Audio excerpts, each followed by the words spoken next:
It is time for the morning announcements. I'm Adeline Wright with the information that is important for you. Today is Wednesday, May 10th, 2017.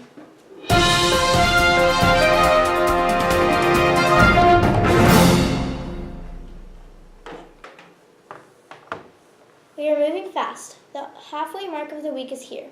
Now it is time to push onward as we keep having fun. There will be no more checking books out from the library. You now need to turn in all the books you have checked out from the library.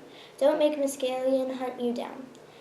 Yearbooks, yearbooks, yearbooks. If you do not have your yearbook, you should visit the office today to make a purchase you won't regret. Here's today's lunch menu. Pizza crunchers, green beans, and wacky cake.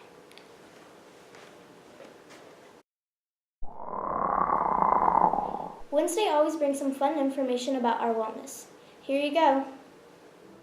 In the third act of Swan Lake, the black swan pulls off a seemingly endless series of turns, bobbing up and down on one pointed foot and spinning around and around and around 32 times.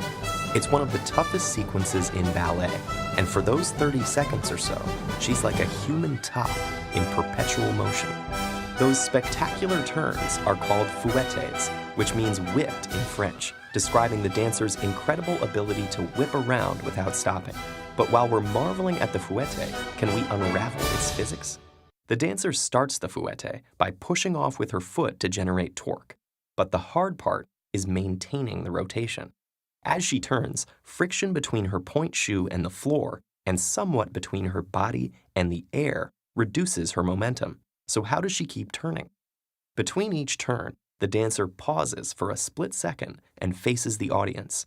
Her supporting foot flattens and then twists as it rises back onto point, pushing against the floor to generate a tiny amount of new torque.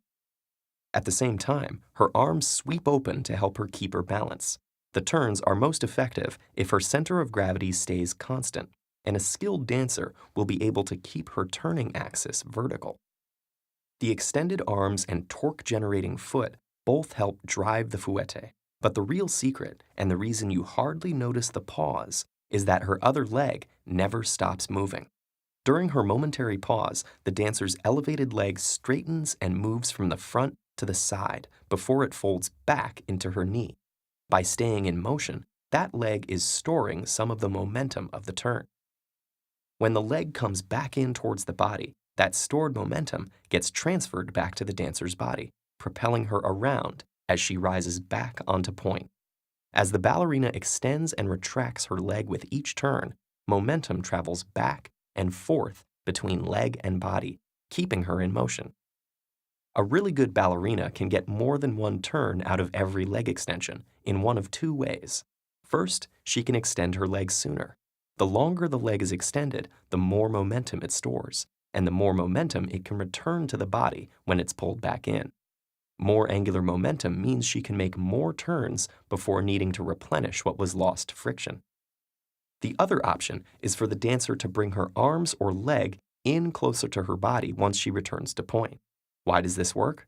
Like every other turn in ballet, the fouette is governed by angular momentum, which is equal to the dancer's angular velocity times her rotational inertia. And except for what's lost to friction, that angular momentum has to stay constant while the dancer is on point. That's called conservation of angular momentum. Now, rotational inertia can be thought of as a body's resistance to rotational motion. It increases when more mass is distributed further from the axis of rotation, and decreases when the mass is distributed closer to the axis of rotation. So as she brings her arms closer to her body, her rotational inertia shrinks. In order to conserve angular momentum, her angular velocity, the speed of her turn, has to increase, allowing the same amount of stored momentum to carry her through multiple turns. You've probably seen ice skaters do the same thing, spinning faster and faster by drawing in their arms and legs. In Tchaikovsky's ballet, the Black Swan is a sorceress, and her 32 captivating fouettes do seem almost supernatural. But it's not magic that makes them possible. It's physics. That is all we have for today. Please stand for the Pledge of Allegiance and remain standing for the moment of silence.